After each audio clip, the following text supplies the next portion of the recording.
नमस्कार, जय जगन्नाथ, जय गुरुदेव। ज्ञान विज्ञान और आध्यात्मिकतार समाहार आम कार्यक्रम मीमांसा को आपण मन को स्वागत करछि मु देवस्मिता। बुद्धि, विवेक, विचार, विवेचन रे मनुष्य अन्य प्राणी ठारू श्रेष्ठ एवं स्वतंत्र। निजर बुद्धि एवं विवेक बल रे आदिम स्तर आधुनिक स्तर पर्यंत पहुंची पारिछि एवं नुआ नुआ उद्भावन आविष्कार फल मनुष्यर जीवन सहज एवं सरल हो पारिछि। किंतु निजर चेतन मन को सुदृढ़ करने क्रोध उपर नियंत्रण निहाती आवश्यक। तेबे क्रोध उपर किपरि भाबे आमे नियंत्रण करबा तार कोन सब उपाय अछि ए संपर्क में अधिक आलोचना पई आम सहित अछंती रेकी मिशन प्रतिष्ठाता और विज्ञानी गुरु श्री संत महादेव। जय गुरुदेव। जय गुरुदेव। गुरुदेव आमे गत अध्याय आलोचना करथिले जे आमे को क्रोध कोन पई आसे तार विभिन्न कारण संपर्क में आलोचना करथिले। तेबे क्रोध को नियंत्रण करिया मध्ये निहाती जरूरी, कारण आमे जेमति कहितले जे क्रोध होछि मनुष्यर परम शत्रु। जहाँ आम कहूँ जे गोटे चेतना को दृढ़ करने आम जीवन को सुंदर कर गढ़ी तोलिया आमको कु प्रकृति बाधा प्राप्त करुच्ची बा बाधा सृष्टि करुच्ची। से प्रक्रिया रे आम कहते जे क्रोधर कथा, जे क्रोध जिते आम भितर आसे से आम अंध हो जाऊ, आमर हिताहित ज्ञान शून्य हो जाऊ। तो जिते क्रोधांध हो जाऊ से कौन हुए जे आमको कौन सी पथ देखा दिए ना बा आम जेकोसी कार्य करूँ से कार्य पछरे केवल जे क्षयक्षति लिखाई थाए ताही यथार्थता। तेणु क्रोध आसवा कारण कथा आम जानले क्रोध केमिति आसीबो नाही, जद्वारा आम चेतन सत्ता द्वारा आम निजको सुदृढ़ कर गढ़ी तोली पारिबा एवं निजर मध्य आम क्षति करबानी कि परिवार मध्य क्षति करबा। जो कहले जे गोटे भाइब्रेशन थाए जे जड़े जदि क्रोधान्वित है तो तापाई आउ 5 जन क्षयक्षति सहवाक पड़े। तेणु क्रोध को दूर करने निहाती आवश्यक। जमी आम कहले जे क्रोधांध बा क्रोधरे आम अंध हो जाऊ कहीं ना आमर ज्ञान शून्य हो जाए बा हिताहित ज्ञान रुहे ना। तेणु क्रोध को आयत्त करने ज्ञानर आवश्यकता नित्यांत आवश्यक और ज्ञान उदय होवाई स्थिरतार आवश्यकता अच्छी। तो स्थिरता आसब केमती जे क्रोध आसूची केतबेले जितेबेले आम अन्य कहार भूल ठीक को देखुचे तो आम कौन करुचे अन्य को तर्जमा करुचे, तो तार ठीक 22 वर्ष तार ठीक विपरीत आमको करवा उचित। जितेबेले क्रोध आसूची सेतेबेले आम विवेक शून्य न आम निजको तर्जमा करवा प्रथम दरकार। आम अन्य को तर्जमा करवा नहीं, जिते अन्य को तर्जमा करवा तापाई भूल है तापाई एमती है जितेबाला आम मन में आसो से क्रोध आसे। तो आम आम आड़ को लेकिन कथा चिंता करार आवश्यकता अच्छे। जो कहुए जे आम भितर गोटे ज्योतिर प्रकाश हवा आवश्यक। तो ज्योतिर प्रकाश केमिति हम ना एकाग्रता। तो एकाग्रता केमिति आसीबो जी सहज एवं सरल उपाय जितेबाला कौनसी कार्य पाई कौनसी परिस्थिति पाई बा कौनसी परिवेश रे आम भितर क्रोध आसे तर क्रोध आम परिप्रकाश केमती करूँ ना साधारण भाव में शब्द सृष्टि कर क्रोध परिप्रकाश करूँ। तो क्रोध आसो ना केमती ना आम किसी समय पाई कौनसी शब्द सृष्टि करवा ना बा नीरव हो जावा होची सबुठु सहज एवं साधारण प्रक्रिया निज क्रोध को अख्तियार करने जे केवल आम देखिले क्रोध आसे ता नुहे। बहुत समय एमती हुए जे आम कहार कथा अधा शुणिकी क्रोधान्वित हो सी कहूथिबा कथा रो अर्थ को आम न बुझी आम आम भाव निजस्व भाव आम कथाटी को बुझी नहीं था से कथा समाप्ति हवा पूर्वर जो आम भितर क्रोध आसे। तो से कथा को संपूर्ण शुणिबार आवश्यकता अच्छी। बहुत समय आम देखीचे जे किए आसी कौन सी कथा कहूँ अधा कथा भितर आम क्रोधित हो जाऊ कहीं ना आम भावी दू जे सी या बोध हुए कहवाई चाहूँगी कि कौन कहूँ आम जानी। तेणु सबुठु सहज उपाय स्वामी विवेकानंद कहले जे बी ए गुड लिसनर। केतबेले क्रोध आमको आसब ना जितेबाला आम एमती अभ्यासगत हो जे आम अन्य मानकर कथा शुणा धैर्य। तो ये आउ गोटे प्रक्रिया आसुची जे धैर्य बा पेशेंस प्रथमे जप्ति आपण कहले हम क्रोध आसले नीरव रहि जिबा एवं सेकंड हला जे शब्द सृष्टि कले क्रोध हमें परिप्रकाश करछे जदि क्रोध को परिप्रकाश न करिवा ताले किछि समय जो हमें रहि जिबा ता देरे हमर क्रोध प्रशमित हो कारण क्षणक पई गोटे उत्तेजना सृष्टि हुए जहाँ क्रोध रे परिणत हुए आपण जेंति कहले क्षणक पई जो उत्तेजना सृष्टि हुए अनेक समय देखा जाय जे जणे होय तो क्रोध रे निजे आत्महत्या करथाय बा अन्य काहा को मध्य से क्षति पहुंचे थाए जिते बळे आमे सीट पे कहूचे जे हम अवचेतन मन रे थिबा चिंता गुड़िक जिते बळे साकार न हुए सेते बळे आमे क्रोधान्वित हो तो जिते बळे चेतन मन हमर काम करियो बा जहाँ को आमे कहले विवेक जिते विवेक काम करियो जो आत्महत्यार कथा कहले जे सेल्फ मर्डरिंग एटीट्यूड जे केवल आत्महत्या न निज ऊपर कष्ट दवा बहुत पिला अछंती रागी गले मुंड बाड़ेबे के अछंती निजर बहुत जगह रे क्षयक्षति करंती ई सबु केतबेले करंती ना क्षणिक मात्र जदि से क्षणिक से नीरव रही जानती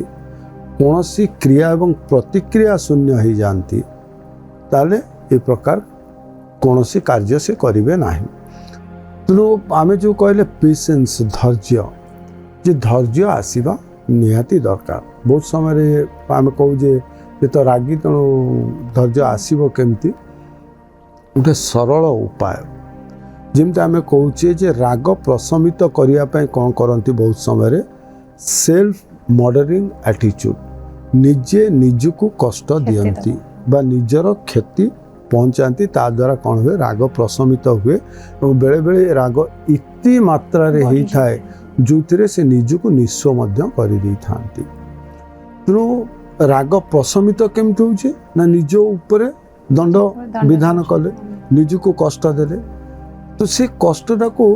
आमे पॉजिटिव सेंस रे डाइवर्ट करिवा गोटे सकारात्मक भाव रे आमे जदि जंत्रणाटी आम मानसिक स्तर रे होइछि आमे शारीरिक स्तर रे जदि जंत्रणा दौ ताले से राग बा क्रोध प्रशमित हब जो गोटे सरल आध्यात्मिकतार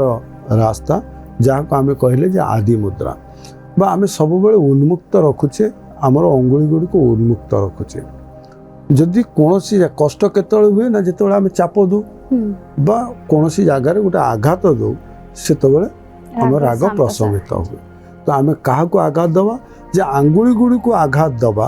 एवं से आघात द्वारा सकारात्मक ऊर्जा आम शरीर भितर सृष्टि हब तो ये मुद्रार अभ्यास कथा कहगला जे जितेबाला आमे बुद्ध आंगुली को आंगुली अन्य आंगुली भितर रखी खूब जोरे चाप दबा हाथ को बा हाथ मुठा जदि आमे आंगुली भी भितर न कर पाए हाथ को खूब जोरे मुठा करवा बा शक्तिर प्रयोग करी जिते शक्ति अच्छी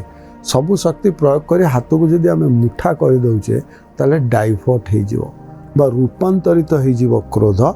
कि जे जितेबाला आमे गोटे शरीर गोटे अंग को कौनसी प्रकार चाप प्रदान करुचे सेतबेले क्रोध प्रशमित नीरव रहिबो जने धैर्य सहित अन्य जनकर कथा सुनिबा उचित एवं आमे आदि मुद्रार प्रयोग करिबा जेतबेले आमे निजको किछि कष्ट बा क्षति पहुंचोचे त जदि आमे आदि मुद्रा करिबा तबे मध्ये हमर क्रोध शांत हबो बहुत समय रे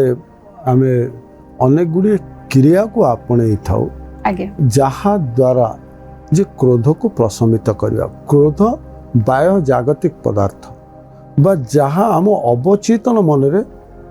स्टोर होइके अछि बा संचित होइके अछि तेणु से गुड़ी को जिते आमर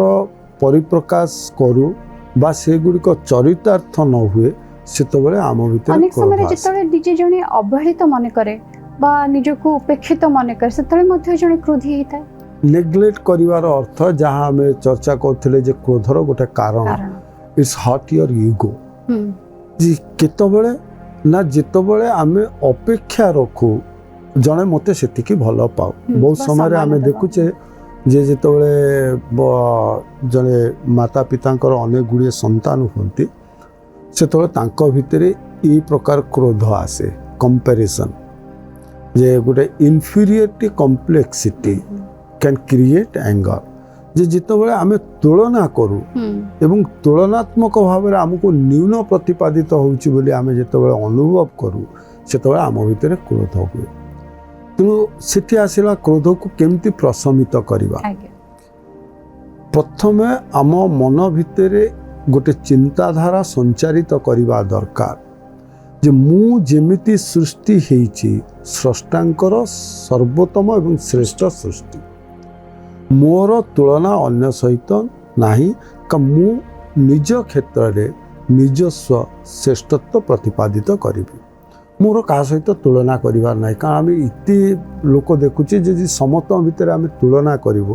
ତ କାହା ଭିତରେ କେଉଁ ଗୁଣ ଅଧିକା ଥାଏ, କେଉଁ ଗୁଣର ମାତ୍ରା କମ୍ ଥାଏ। ତ ସମସ୍ତଙ୍କ ପାଖରେ ଗୋଟେ ଗୁଣ ଅଛି, ସମସ୍ତେ ଗୋଟେ ଗୁଣର ଅଧିକାରୀ। ତେଣୁ ଆମକୁ କୁହାଯାଉଛି ଯେ ଏଇ ଯେଉଁ କମ୍ପ୍ଲେକ୍ସିଟି କଥା ବର୍ତ୍ତମାନ ପିଲାମାନଙ୍କ ଭିତରେ ବହୁତ ଦେଖାଯାଉଛି। ଆର ଗୋଟେ ସରଳ କ୍ରିୟାଟେ ଅଛି ଯେ କେମିତି ଆମେ ତୁଳନା କରିବାନେ, କମ୍ପାରିଜନ୍ କରିବାନେ, ନ କଲେ ଆମ ଭିତରେ କ୍ରୋଧ ଆସିବ ନାହିଁ। ତେଣୁ ଏ କ୍ରିୟା ହେଉଛି ଯେତେବେଳେ ଆମେ ସକାଳୁ ଉଠୁଛେ ଯେ ଆମେ କେତେବେଳେ ତୁଳନା କରୁଛେ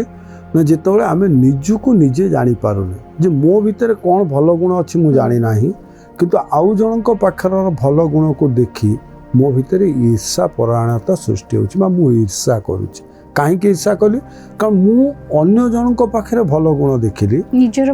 ଭଲ ଗୁଣ ଦେଖିଲି।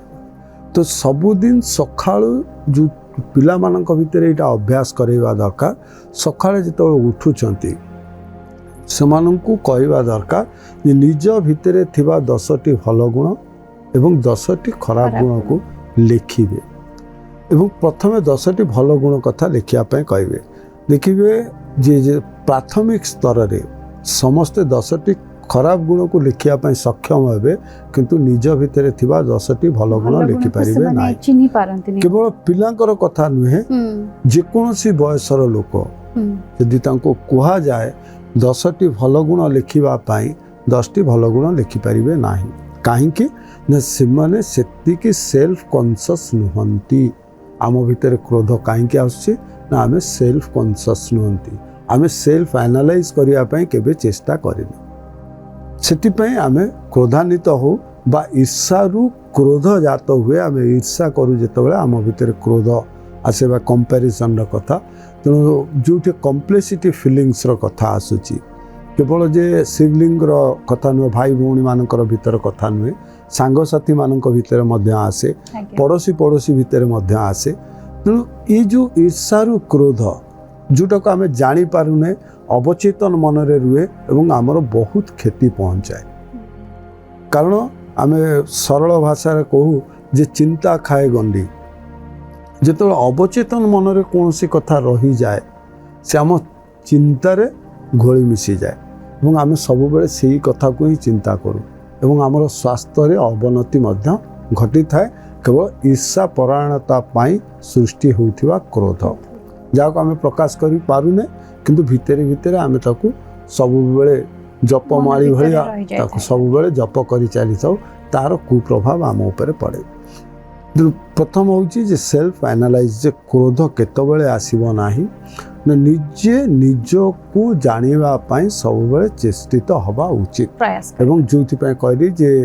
ଯେଉଁ କ୍ରିୟାଟି 10ଟି ଭଲ ଗୁଣ ଏବଂ 10ଟି ମନ୍ଦ ଗୁଣ ନିଜ ଭିତରେ ଯାହା ଅଛି ତାକୁ ଲେଖନ୍ତୁ। ମନ୍ଦ ଗୁଣ ଲେଖିବା ଦ୍ୱାରା କ'ଣ ହେବ ନା ନିଜେ ଜାଣିପାରିବେ ଯେ ମୋର କେଉଁ ଜିନିଷଟି ଅଭାବ ଅଛି ଏବଂ ମୁଁ ତାକୁ କେମିତି ବଢ଼େଇବି ବା ତାକୁ କେମିତି ସୁଗୁଣରେ ରୂପାନ୍ତରିତ କରିବି। ତେଣୁ ତା ଭିତରେ କ'ଣ ହେବ, ନିଜେ ନିଜକୁ ସଜେଇ ପାରିବେ ଏବଂ ନିଜ ଭିତରେ ଈର୍ଷା ପରାୟଣତା ଆସିବ ନାହିଁ। କାରଣ ନିଜ ମନ ଭିତରେ ସୃଷ୍ଟି ହେବ ଯେ ମୁଁ କ'ଣ ପାଇଁ ଶ୍ରେଷ୍ଠ ବା ମୋର କ'ଣ ଶ୍ରେଷ୍ଠତ୍ୱ ଅଛି। ତେଣୁ ନିକୃଷ୍ଟ ମନୋଭାବ ସୃଷ୍ଟି ହେବ ନାହିଁ। ଯେଉଁଠି ଆମେ କହିଲେ ଯେ ଯେତେବେଳେ ନିକୃଷ୍ଟ ମନୋଭାବ ସୃଷ୍ଟି ହୁଏ ସେତେବେଳେ ଆମେ। ଏବଂ ଦ୍ୱିତୀୟ କଥା ଯେଉଁ କହୁଥିଲେ ଯେ ବେଳେବେଳେ ଆମକୁ ଲାଗେ ଯେ ମୁଁ ସେତିକି ଭଲ ପାଇବା ଉଚିତ କିନ୍ତୁ ମୋତେ ଭଲ ପାଇବା ମିଳୁନାହିଁ ବା ଆଇ ଏମ୍ ବିଙ୍ଗ ନେଗ୍ଲେକ୍ଟେଡ୍, ମୋତେ ନେଗ୍ଲେକ୍ଟ କରାଯାଉଛି। ବା କୌଣସି ସଭା ସମିତି ବା କୌଣସି ପାର୍ଟିରେ ଆମେ ଯାଇଥିବୁ, ଆମ ଭିତରେ ଗୋଟେ ହଠାତ୍ ମନୋଭାବ ଆସେ ଯେ ଅନ୍ୟମାନଙ୍କୁ ଇମ୍ପୋର୍ଟାନ୍ସ ଦିଆଯାଉଛି, ମୁଁ ଯେତିକି ଇମ୍ପୋର୍ଟାନ୍ସ ପାଇବା କଥା ମୋତେ ସେତିକି ଇମ୍ପୋର୍ଟାନ୍ସ ମିଳୁନାହିଁ। ସେତେବେଳେ ମଧ୍ୟ ମନ ଭିତରେ କ୍ରୋଧ ଜାଗୃତ ହୁଏ ଏବଂ ସେ କ୍ରୋଧ ଅନେକାଂଶରେ ଆମ ଉପରେ କ୍ଷୟକ୍ଷତି ସୃଷ୍ଟି କରେ। ତେଣୁ ତା ପାଇଁ ହେଉଛି ନୋ ଏକ୍ସପେକ୍ଟେସନ୍। सिंपल फंडा नो एक्सपेक्टेशन आमको कहीं दुख आसे बा कहीं आमको कष्ट लगे बा कहीं आम भितर क्रोध सृष्टि हुए ना जितेबाला आम चिंता करूँ जे मु से जगह को जाऊँ मते से प्रकार सम्मान मिलवा उचित बा मते से प्रकार खातिर हवा दरकार एवं जितेबाला ता देहरु कौन से विच्युति घटे से मन भितर क्रोध आसे तेणु जो प्रिंसिपल आम कहूचे जे लॉ ऑफ गिविंग और आर्ट ऑफ गिविंग आम दबा शिखा दरकार जिते मन भितर पाइबार आशा हुए वस्तु हो भाव हो बा आचार विचार रे हो कौन सी जिनस जदि आम पाइबा आशा रखू ताले आम भितर कष्ट एवं कष्ट रु आम भितर क्रोध जागृत हुए तो नो एक्सपेक्टेशन फ्रॉम एनीथिंग्स जो थिरे आमर क्रोध प्रशमित यदि आमे एक्सपेक्टेशंस रखिबानी तेबे हमको मध्य आमे क्रोधरु आमे वर्ती परिबा बा निजको रक्षा करि परिबा किंतु काहाटू एक्सपेक्टेशंस न रखिबा सेते सहज कि सहज नुहे किंतु असंभव भी नुहे जहाँ आमे को प्रैक्टिस मेक्स यू परफेक्ट प्रथम आमे अभ्यास करिबा अभ्यास पूर्वरु जदि आमे भाबी दु जे यह असंभव जमती आम बहुत समय भावु जे अनेक पदार्थ आमको न मिले बोध आम जीवन अतिवाहित हम ना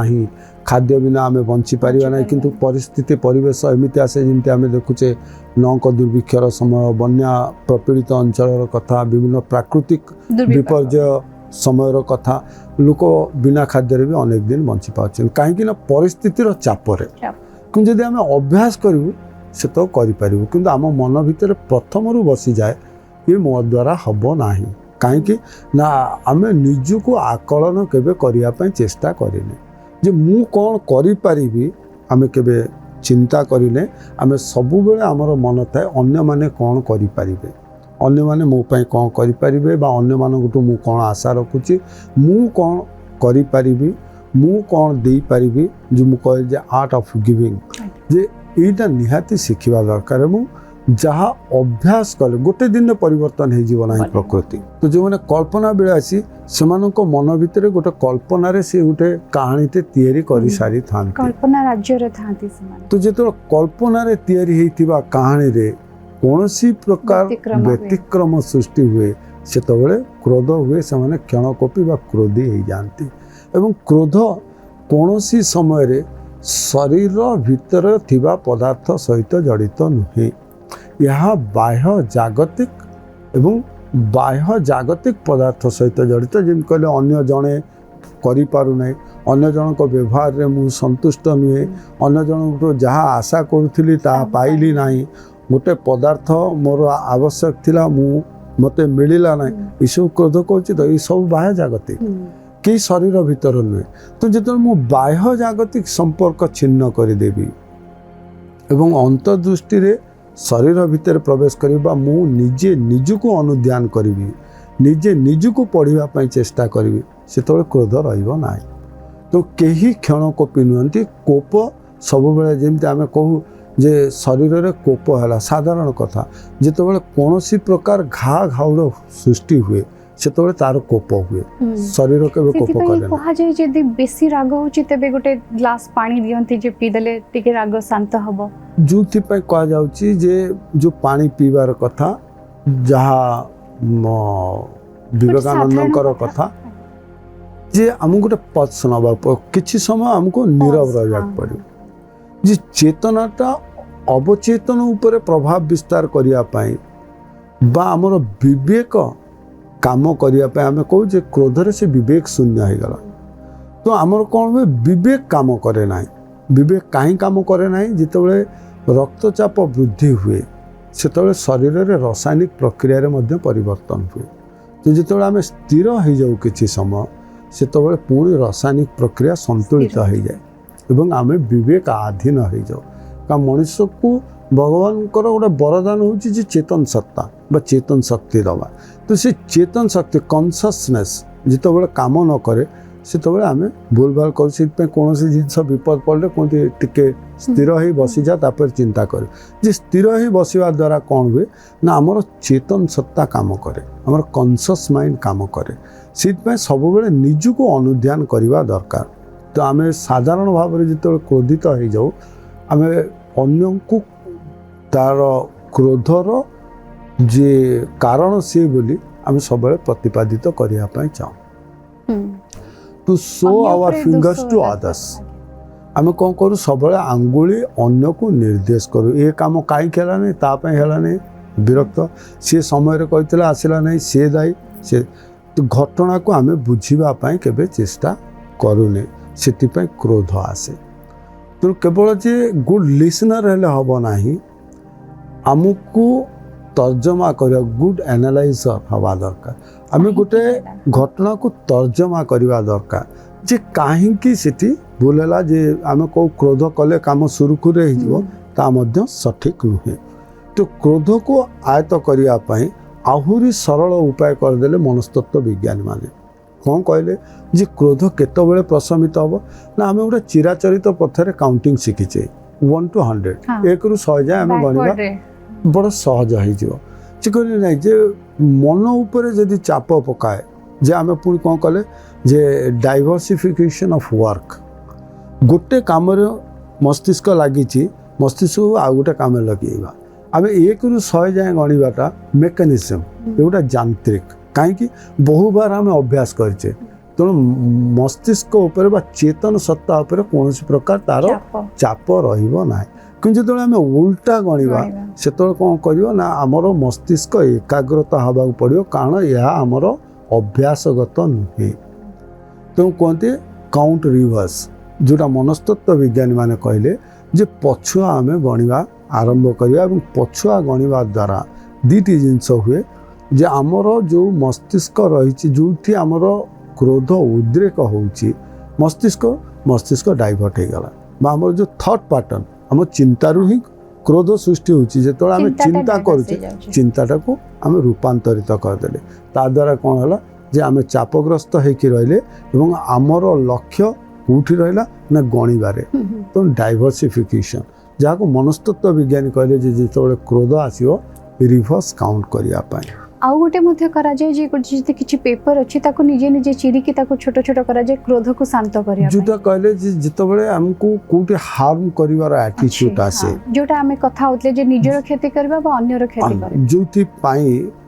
जे हमरो सनातन धर्म रे केडे सुंदर व्यवस्था करा जायतिला जो छात्र माने पाठ पढुथिले साधारण भाव में छात्र मानकर क्रोध थाए गुरु को सम्मान दियंती सत्य किंतु पाठर चाप गुरुंकर श्रृंखलागत जीवन को से सह्य करि ना कोठी ना कोठी तांको मन भितर थाए कृष्ण से जो एंगरनेस से जो राग से क्रोध को रूपांतरित करेंगे केमिति करेंगे ना आम प्रायतः शुणीचे सबु गुरुकुल आश्रम रे पिला मानक पठा जाए काठ जोगाड़ करने से जो काठ जोगाड़ करते से भंगारुजा करती काठ को जहाँ को बर्तमान मनस्तत्व विज्ञानी कहले बा जिते आम जापान कथा को जीवा जे सबुठु एडवांस टेक्नोलोजी सेठी सबुठु अधिका चिंता करुछंती सेठी कौन करा प्रत्येक ऑफिस रे गोटे डमीटे रखा जाउची एवं सेटा क्लोज रूम इशारा आसी गलानी आमे कार्यक्रम को ये शीघ्र सारिबा जे क्रोधर नियंत्रण तो विभिन्न उपाय रही आपन जेमती कहले जे क्रोध को आमे रूपांतरित करि परिबा एवं आमे नीरव रहिबा आमे धैर्यर सहित सुनिबा किछि मुद्रा मध्य करिबा जहा द्वारा आमे क्रोध को नियंत्रण करि परिबा आलोचना पय आपन को बहुत बहुत धन्यवाद जय गुरु दर्शक बंधु वर्तमान समय जायछि कार्यक्रम एठी शेष करबा पुणी आपन मन का सहित देखा हबो आगामी अध्याय रे नमस्कार।